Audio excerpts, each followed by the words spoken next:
O título da pregação é Eu defender o quê? Baseado num versículo do livro de Judas, logo antes de Apocalipse, versículo 3. Judas, versículo 3. Não digo o capítulo, porque é um livro de um capítulo só.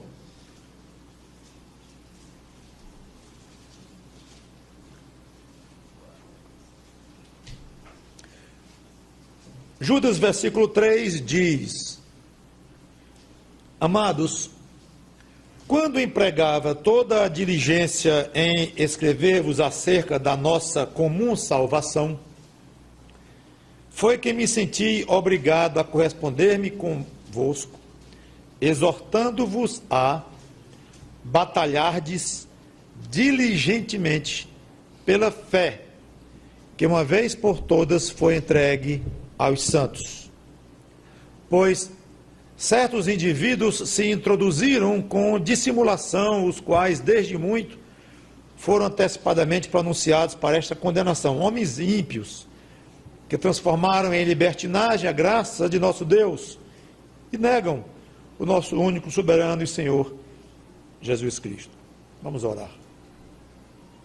Santo Deus, nosso bom Pai, obrigado pelo privilégio de podermos estar aqui, pregando a Tua palavra, que é este recado que eu creio que Tu tens para quem vai ouvir esta pregação.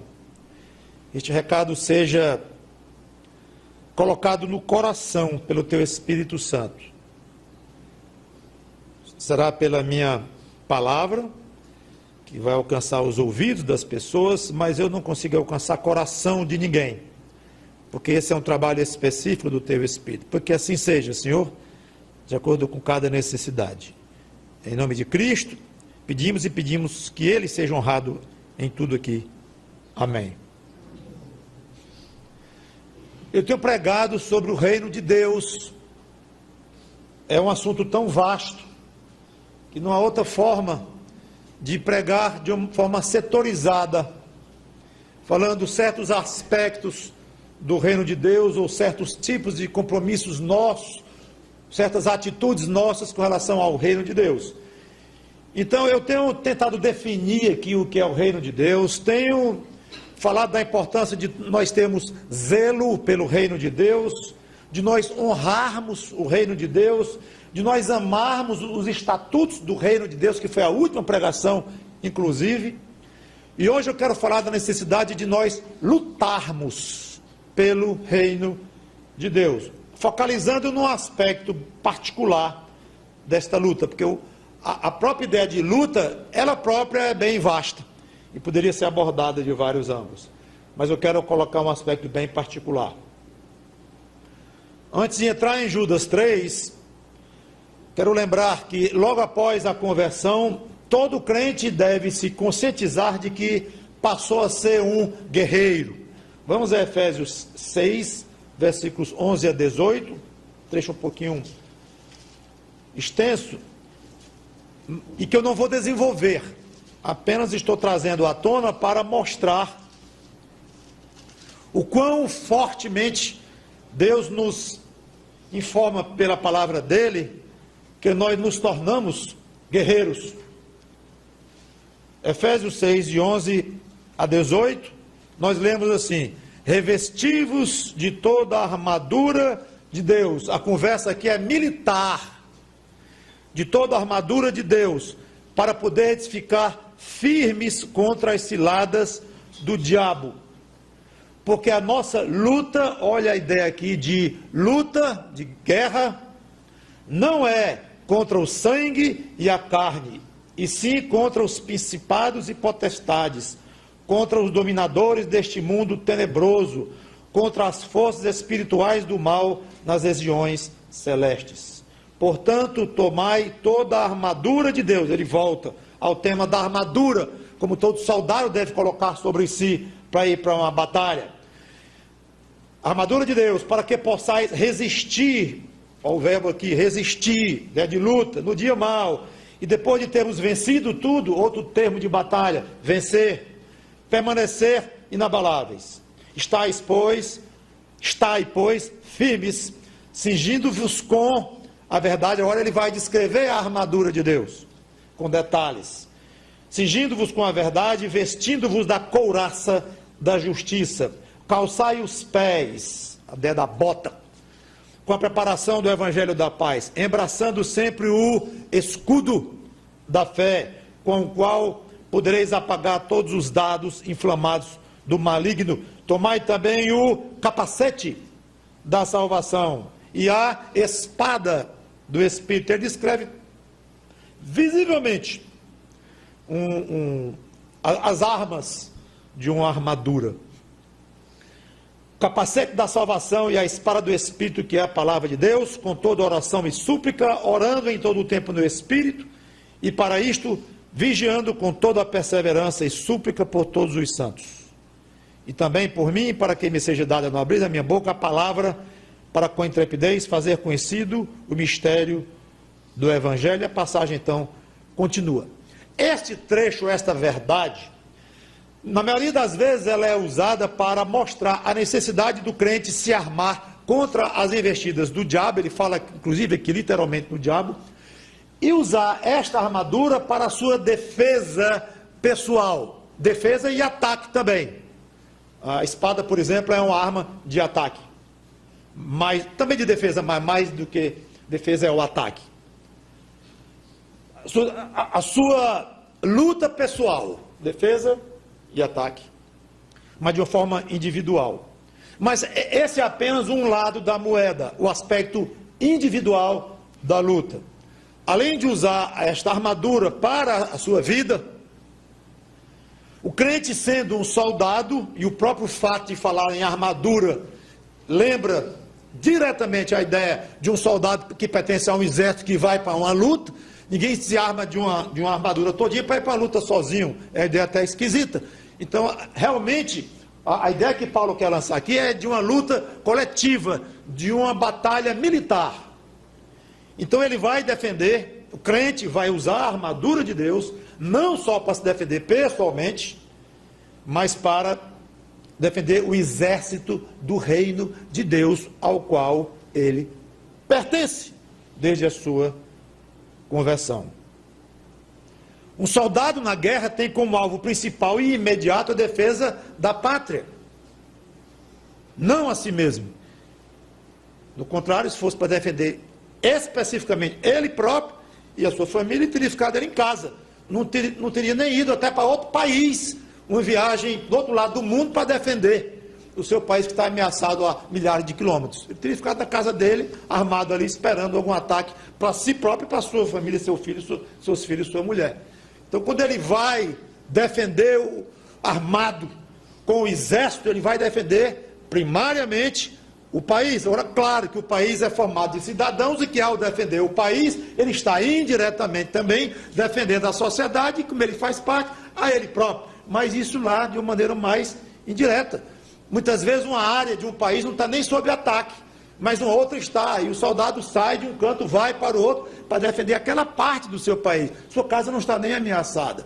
Então esse aspecto coletivo é muito importante para o crente entender que ele faz parte agora de um exército. O ideal para cada um de nós que se converte a Cristo é que logo após a conversão nós fôssemos para casa, ou seja, o céu. Nossa casa agora, nossa pátria está nos céus, Paulo nos informa. Então por que nós somos deixados aqui após a conversão? É uma pergunta complexa, que envolve uma resposta complexa, que eu não vou dar de uma maneira detalhada, mas eu quero apenas dizer que, pelos vários motivos pelos quais nós somos deixados aqui, um deles é lutar pela causa do nosso Senhor Jesus Cristo. Coloque isso em sua cabeça. Um dos motivos pelos quais você é deixado na terra, numa pátria que não é mais a sua,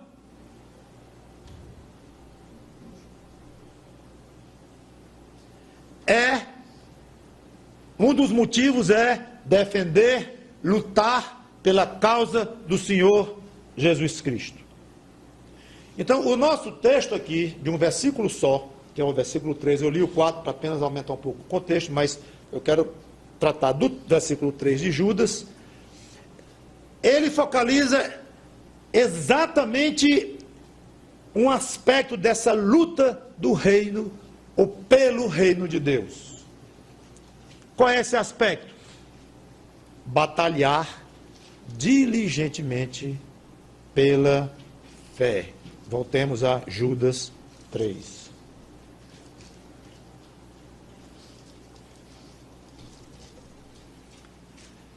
Batalhar diligentemente pela fé. Essa expressão batalhar diligentemente, ela é uma palavra só no grego, mas que ela vem seguida de ela vem antes dela, ela começa a palavra com um prefixo que mostra intensidade. Por isso é que os tradutores colocaram a palavra, o advérbio diligentemente, mas a rigor é um termo só forte, por causa desse prefixo que tem. E o verbo é agonizomai. Agonizomai. De onde vem agonia?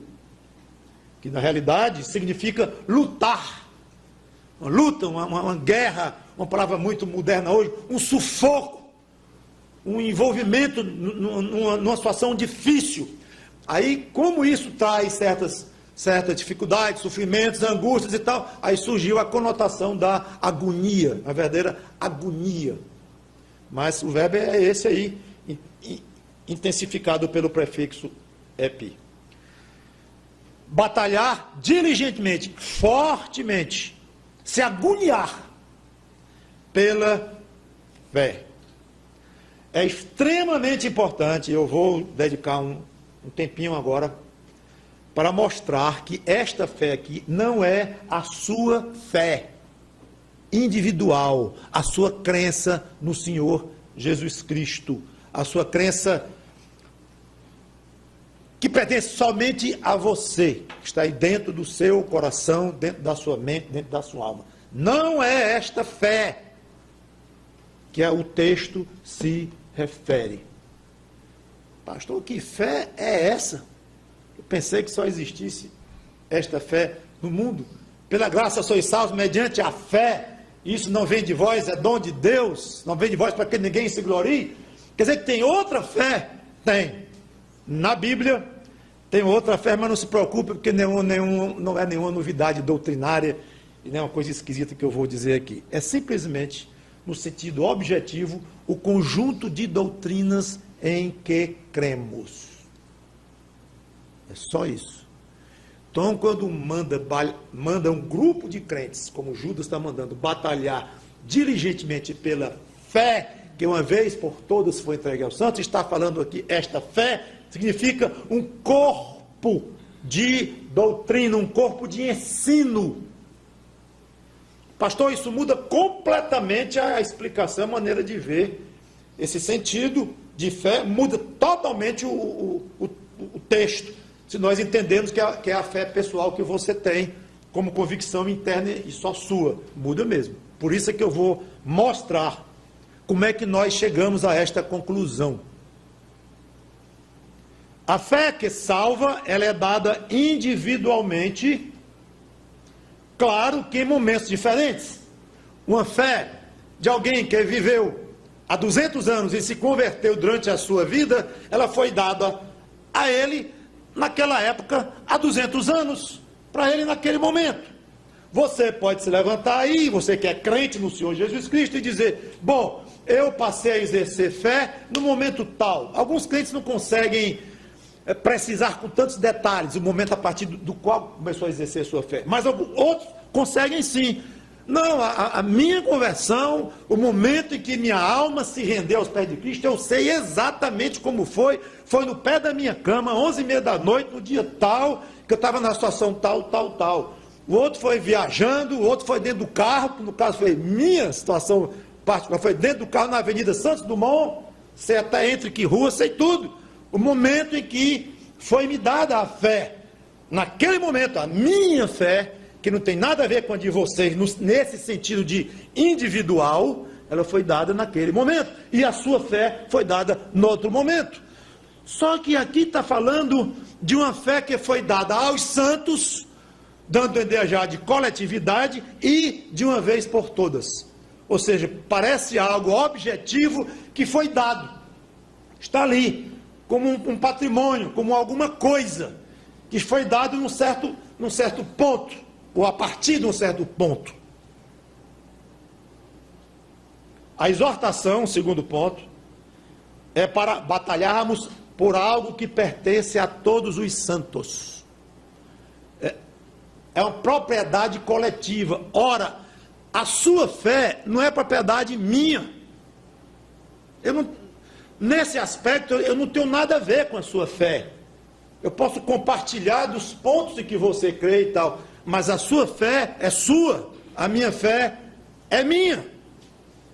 Então não tem sentido eu batalhar pela sua fé.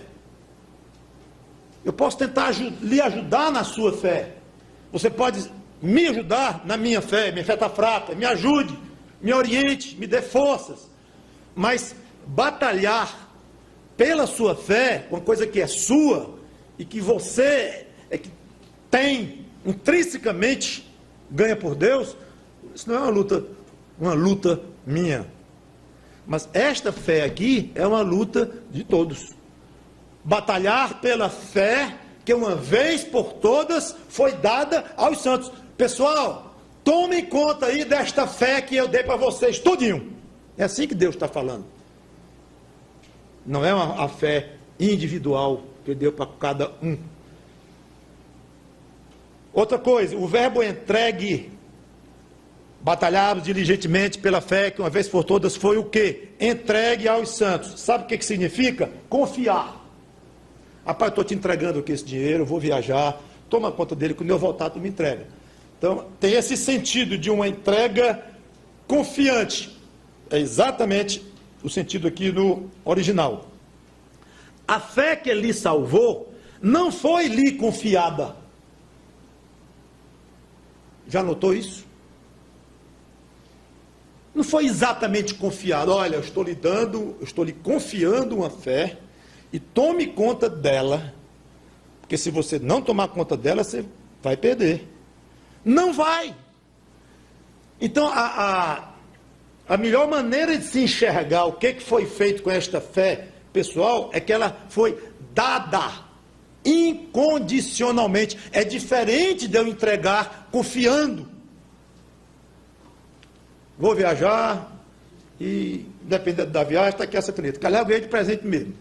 Está aqui essa caneta de presente para você. Pronto. Outra coisa é eu dizer, eu vou viajar, está aqui essa caneta, guarde, e quando eu voltar, eu lhe dou. Totalmente diferente. Então, a fé individual, Deus não nos deu, dizendo, tome conta dela e guarde direitinho, porque assim você pode perder. Não. Claro que nós temos que guardar no sentido de ter cuidado com ela, de preservar, de mantê-la saudável. Sim, tem esse aspecto. Mas quando pensar em termos de fé que veio de Deus para você, pense sempre em doação. Ok? Dada totalmente pela graça e de uma maneira irreversível. Não há possibilidade de nós perdermos. Repetindo, é para cuidarmos da fé, ter cuidado com ela, mantê-la bem adubadinha, bem saudávelzinha, sim. Mas o ângulo para se ver não é que Deus nos confiou a nossa fé. Ele deu. Mas Judas se refere a uma fé que não é bem que foi dada. Ela foi entregue em confiança. Tomem conta. É diferente. Agora tem todo o sentido. Tomem conta da doutrina. Tomem conta da preservação desta palavra, que é a base da fé. Esta fé objetiva, conjunto de doutrinas, que é a base da fé individual, subjetiva de cada um. Não sei se estou complicando muito, eu não estou querendo complicar não, mas eu procuro colocar as coisas mais fáceis que eu consiga. Mas é importante você entender que os ensinos da Bíblia, esses sim, foram confiados para você eu, nós coletivamente como igreja tomarmos conta, em confiança. A fé subjetiva é diferente. Há uma outra passagem que fala da fé no sentido de doutrina também. Este é o último ponto que eu vou me basear para provar que esta fé significa o conjunto de doutrinas. Filipenses capítulo 1, versículos 27 a 28.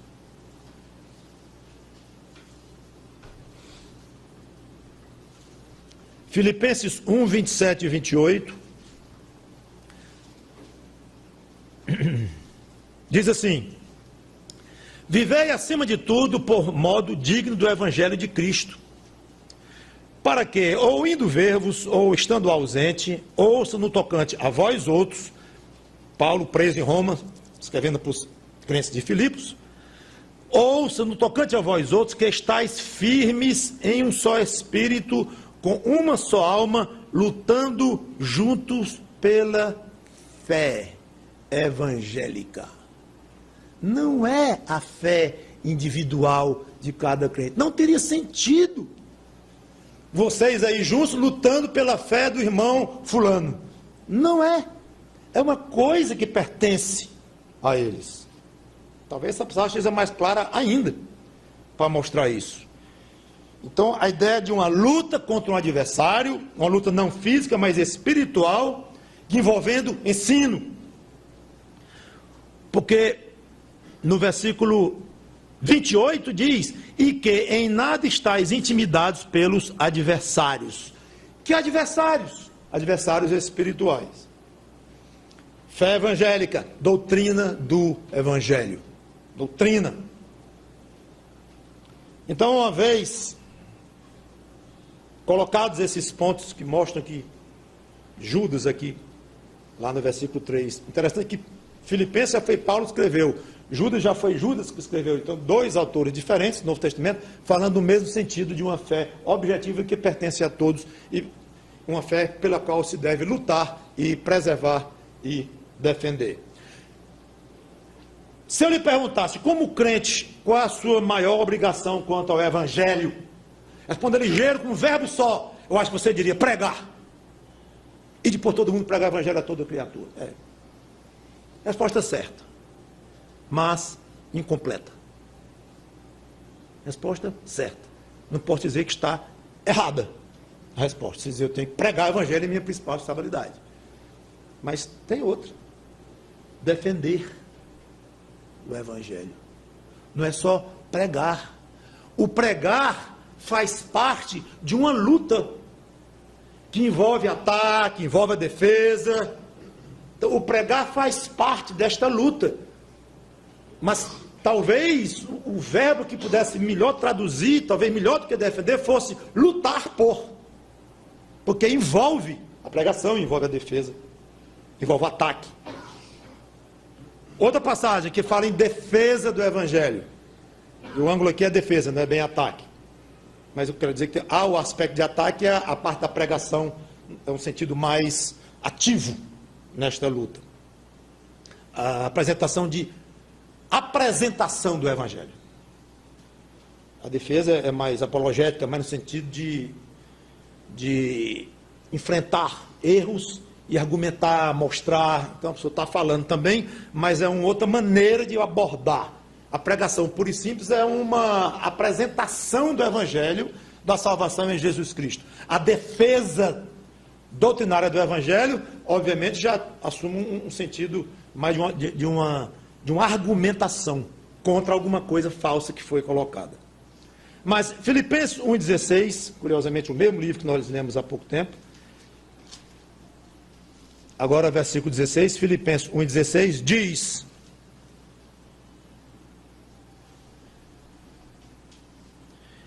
estes por amor, sabendo que estou imbuído ou incumbido, que é melhor ainda, incumbido da luta pelo evangelho. É isso que está aí? Não, o que é que tem aí, hein? Defesa. Então Paulo aqui se declara claramente, incumbido, obviamente, do alto, por Deus, de defender, ele não disse aqui pregar, defender o Evangelho. E é exatamente esse aspecto da luta que nós crentes temos, que eu quero enfatizar, estou enfatizando desde o início. Muitos crentes fazem até bem a primeira fase, a primeira parte desta responsabilidade que nós temos quanto ao Evangelho, e que eu disse que a resposta era certa. Qual é a responsabilidade que você tem? Pregar o Evangelho. Ótimo, muito bem. São ativos ao pregar o Evangelho no sentido de falar do Evangelho. Apresentam bem o plano da salvação. Estão preocupados, sim, quando entram dentro de um táxi. Talvez ver se o taxista está pensando em conversar um pouquinho e abrir uma oportunidade, ou quando você está numa loja e surge a oportunidade com o balconista, ou está conversando com o médico, que ele está falando da sua saúde, e como é a sua vida, e você fica ligado para falar com o médico, ou com o atendente do médico. Então, o crente deve estar sempre muito ligado, desde a hora que ele acorda até a hora que vai dormir, em falar o Evangelho, passar para frente a apresentação do Evangelho. Perfeito, excelente. Mas não se preocupam em defender essas mesmas doutrinas que pregam. Interessante isto. Quase não lhes ocorre. Então, está numa roda, numa conversa, ou numa certa situação em que alguém diz uma coisa, o assunto, no caso, é religião, é a conversa ali, e alguém diz uma coisa completamente disparatada com relação à Bíblia, não passa pela cabeça, talvez, desse crente, em dizer, não é assim não, a Bíblia não ensina isso não. Aí é defesa. Agora ele está defendendo especificamente o Evangelho. Não, esse negócio de briga não é comigo não, polêmica. Eu passo 2 horas apresentando o Evangelho, mas não me bote para discutir com alguém, querer confusão, o camarada já vai querer brigar, ou então vai me esmagar, porque é mais culto, é mais inteligente, é mais informado do que eu, sei lá o quê, eu sou novo na fé. Não. E a pessoa se retrai. Então ali está um soldado que não está lutando no sentido de defender o Evangelho que está sendo atacado naquele momento por uma falsa doutrina. Então, esse aspecto da nossa luta pelo Evangelho é que eu quero levantar hoje e deixar bem clara a responsabilidade que você tem diante de Deus desta defesa, como Judas disse, Paulo disse lá em Filipenses 1. Alguns pregam o Evangelho de uma maneira ativa, como eu falei, apresentam bem o plano da salvação, mas não se contentam só em ficarem calados, às vezes até covardemente ou comodamente, quando alguém combate o Evangelho e ataca o Evangelho. Não, acham pouco ficar calado, se juntam com os que apresentam um outro evangelho. E aí vem o chamado ecumenismo, que é exatamente a junção, a camaradagem teológica, religiosa e espiritual entre pessoas de convicções, de fés diferentes. E agora estou usando fé no sentido plural, fés diferentes. Vai no dicionário que você vai ver esse sentido da palavra fé, conjunto de doutrina. Então o ecumenismo, ele é exatamente o contrário do que Judas diz em Judas 3, do que Paulo diz em Filipenses 1. Não só não combate, não defende o Evangelho, como ainda se junta com os atacantes do Evangelho que você diz crer. Ora, isso é uma traição ao Evangelho. O crente que é ecumênico, ele é um traidor da sua fé bíblica, se é que ele a tem. Se ele a tem, ele está traindo aquela fé que ele diz crer, aquela doutrina que ele diz respeitar, porque a Bíblia diz: combata o que não é de Deus não deve ser aceito e deve ser combatido, deve ser defendido diligentemente. Olha a preposição lá de intensidade que Judas usou.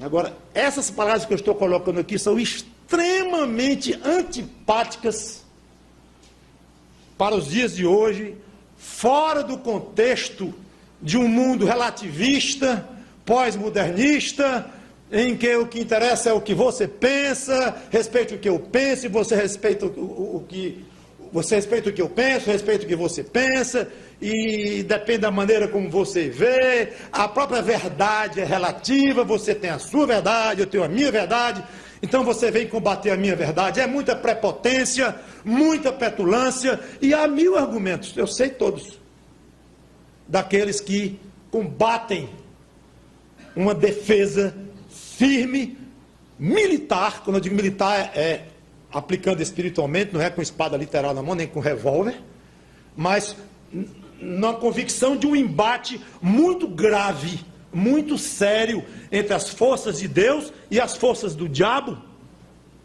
E o mundo não entende isto. Duas considerações aqui. Primeiro, a responsabilidade de defender o evangelho não é apenas dos líderes. Não sei porque o pastor Mauro está falando isso tudo aqui. Devia falar isso na reunião do conselho, dos diáconos, do conselho de patrimônio, do conselho de oficiais. Negócio de lutar, guerrear, e evangelho. Muito complicado esse negócio para mim, eu não tenho nada a ver com isso. Isso é com eles. Quem é chamado para ser pastor é ele, quem estudou foi ele, e quem dirige a igreja são lá, orienta mais a igreja, é o conselho, a igreja se dirige mais sob a orientação dos pastores e líderes e tal. Errado, errado. Tire isso da cabeça. Você acha que a Segunda Guerra Mundial teria sido ganha se só os generais e coronéis fossem lutar? Os capitães, os tenentes?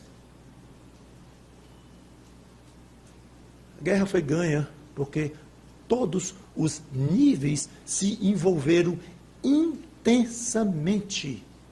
O generalzão de 4 estrelas, aliás, começando com o presidente da República, e até o soldado raso, mais baixo, na hierarquia, todos se envolveram, alguns lá na linha de frente, outros ficaram em casa, digo em casa, na terra própria, no país próprio, enquanto outros iam para a linha de frente. Uns eram médicos, outros eram atiradores, de todo jeito, todos se envolviam, isso é claro. Nós não sabemos para qual igreja Judas escreveu a sua carta, mas é evidente que ele tinha em mente crentes comuns. Não era uma carta para pastores e líderes. 1 Timóteo, por exemplo, Paulo ele carrega bem ali na ênfase de líderes, de lideranças. Tem parte, 1 Timóteo, em Tito também, em que ele fala da obrigação do pastor, fala das responsabilidades dos diáconos. Mas aqui não há a menor indicação. Sabe o que isso significa? Que você pode ser uma moça ou um ancião, um instruído ou que mal sabe ler, um recém-convertido ou um crente de 40 anos de fé, um diácono, alguém sem um cargo nenhum na igreja, seja quem for, você tem a obrigação de defender as doutrinas da Bíblia. Não apenas apresentar o Evangelho. Graças a Deus por isto. Faça isto, claro. Mas não somente isto, mas também defender as doutrinas da Bíblia. 2 maneiras de defender a verdade das Escrituras. Primeira, falando, argumentando. Claro que para falar é preciso aprender, estudar, meditar. Eu queria Provérbios capítulo 2, versículos de 1 a 5. Provérbios 2, de 1 a 5.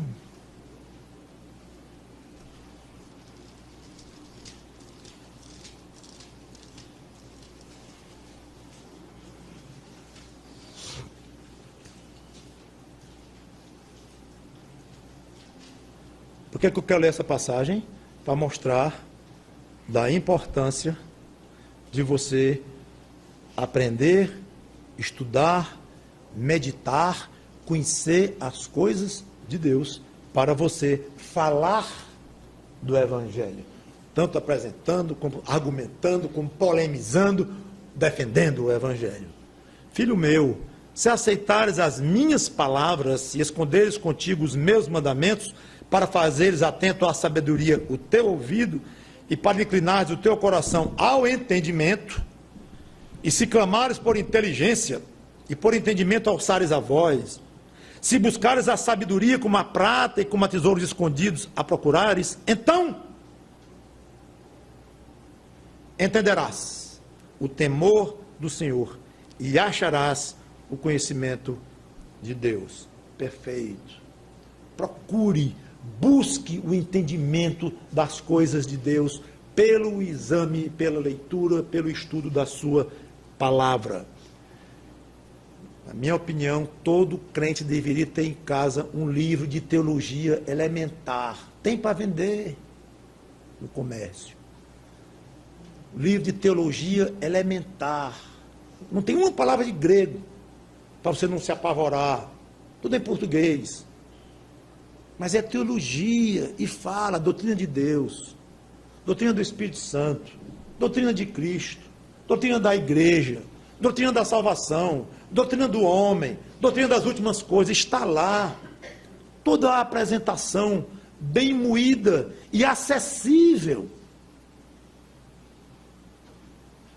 Agora, se for ver o tempo que você talvez dedique à leitura de livros profissionais, de vejas, não quer nem pensar em revistas de fofocas, tudo bem, tem o seu lugar, as vejas, os livros profissionais. Acho que a revista de fofoca não tem, mas jornais para lhe instruir um pouco, instruir no sentido do que está acontecendo, uma leitura atualizada e tal, tudo bem. E profissional, tudo bem também.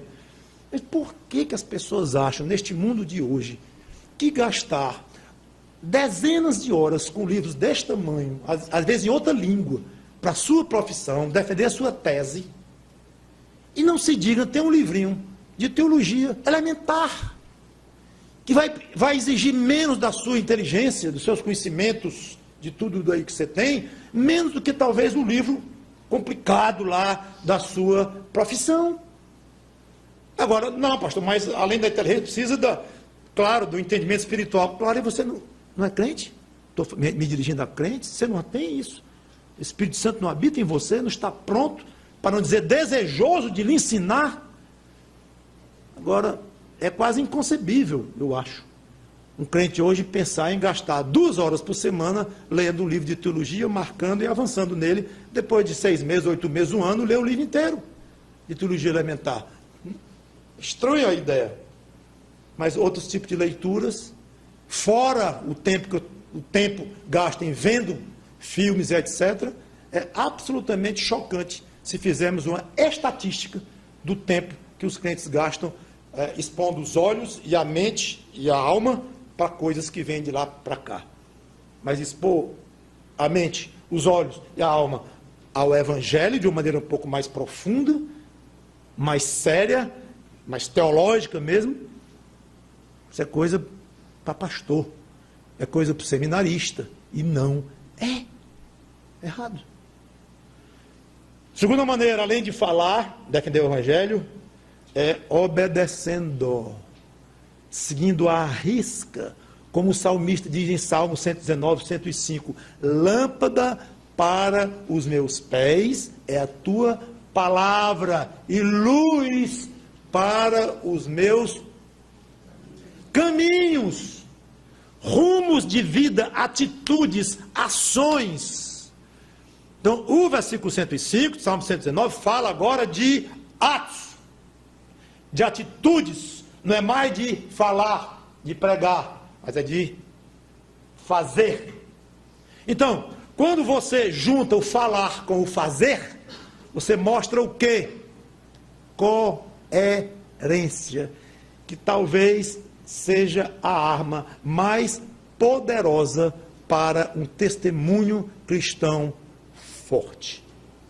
Você quer dar, meu irmão, minha irmã em Cristo, um testemunho cristão para valer, nobre, valioso, da fé que você diz que tem, quer dar o testemunho mesmo de ouro, junte as duas coisas. Junte a palavra, apresentando o Evangelho, defendendo o Evangelho, explicando o Evangelho, mais as suas ações, sua vida, suas decisões, suas reações, sua maneira de viver. Junte as duas coisas e você vai ter um testemunho belíssimo para o Senhor Jesus Cristo. Agora, tire uma. Tire uma. Fale, mas não viva.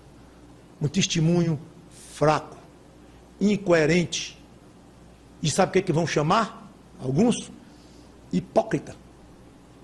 Diz uma coisa e fala outra. Aí você faz, obedece, mas não diz um pio. Incompleto testemunho. Eu nem sabia. Fulano é crente. Eu trabalho com ele há 12 anos, lado a lado. Eu não tinha a menor ideia que ele era crente. Também sou. Bom, são dois no caso, né? Que não fala, não leva uma alma a Cristo, não apresenta a salvação, não defende o Evangelho, é mudo, calado, crente coruja. Fica só olhando com os olhão. Triste isto.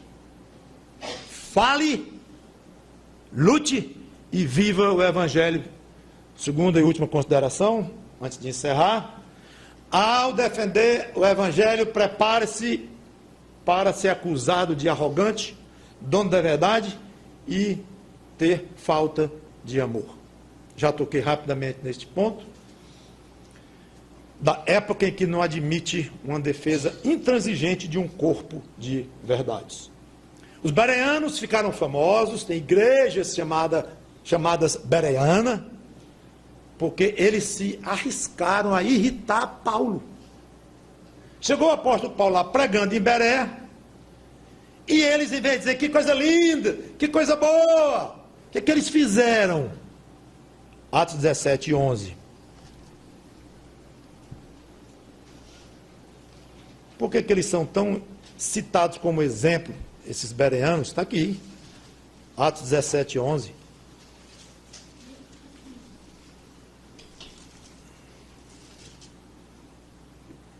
Ora, esses de Bereia eram mais nobres do que os de Tessalônica, pois receberam a palavra com toda a avidez, muita sede, né? Mas aí vem, examinando as Escrituras todos os dias para ver se as coisas eram de fato assim. Agora imagine Paulo, um obreirozinho carnal, milindrado, e ficar irritado. Quer dizer que eu venho aqui pregar para vocês, arriscando minha vida, deixando minha terra,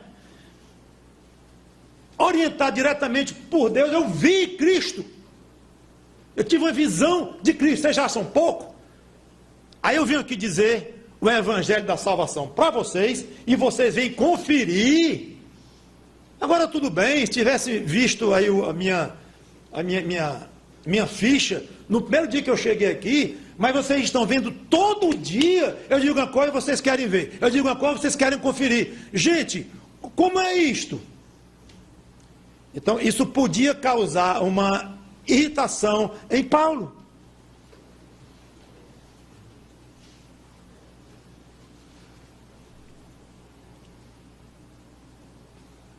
Aliás, quer um teste bom? Para saber se um obreiro, um pregador, é de fato consagrado e merece esse nome? Quer? É se ele admite ser confrontado. Pregador, pastor, que não admite isto, eu disse, está dito, e não quero conversa, eu sou pastor aqui, pode reunir a igreja, fazer uma assembleia e vá pastorear. Não vou dizer nem outra igreja que é malvadeza, né? Isso não quer dizer um pastorzinho mole, calango, que tudo que a igreja diz Ele faz, ele muda a palavra dele para não chatear os irmãozinhos, não perder o salário dele. Isso é outro falso mestre, pior do que o primeiro, bota para fora mais rápido ainda. Mas eu estou falando de quem admite ser confrontado. Pastor, o senhor disse na pregação tal que eu ouvi, ou lá na igreja, eu ouvi no site, sei lá, isso. Como é? Se eu disse, está dito. É isso que eu estou falando. Não, irmãos, é isso. Mas eu vi uma outra pregação do senhor, lá eu ouvi 8. E tem 2 aí que para mim não bateram bem. Foi isso. Como é? Ah, coisa boa. Coisa boa, fica feliz pela oportunidade de dizer, eu disse aqui por isso. Isso aqui eu disse por isso. Está vendo a diferença? Isso aqui o contexto é esse aqui é esse, assim. Ah, pronto. Isso é ser confrontado. Seriamente. Precisa ser. Agora, na hora do pastor dizer, isso aqui é o que a palavra de Deus diz, eu não aceito. Aí começou uma outra fase totalmente diferente. Irmão, eu não admito falar diferente.